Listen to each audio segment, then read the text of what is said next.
I am the Tofu Golem. Please enjoy the video. In this video, I will explain how to make homemade burrito seasoning. Creating your own blend is incredibly satisfying and lets you control every ingredient. We'll start by combining a few common spices you likely already have in your pantry. This method ensures a fresh, vibrant flavor that perfectly complements any burrito, taco, or fajita dish. It's a quick and easy way to elevate your cooking.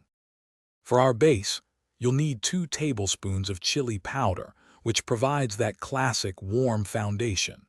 Next, add 1 tablespoon of ground cumin for its distinctive earthy aroma. We'll also incorporate 1 teaspoon each of garlic powder and onion powder to enhance the savory profile. Finally, half a teaspoon of smoked paprika will introduce a lovely depth and subtle smokiness to the blend. Once you have all your spices measured, gently combine them in a small bowl.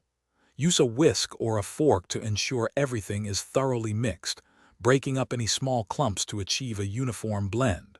For optimal freshness, transfer your homemade seasoning to an airtight jar or container.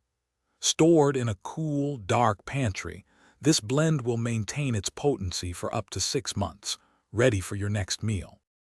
Now for the best part, using your delicious homemade seasoning. We recommend using 2 to 3 tablespoons per 1 pound of meat or vegetables. Simply sprinkle it generously over your ingredients before cooking, ensuring an even coating. This versatile blend isn't just for burritos. It also works wonderfully in chili, soups, or even on roasted potatoes. Feel free to adjust the amount to perfectly match your taste. Thanks for watching. Consider subscribing if we helped you today.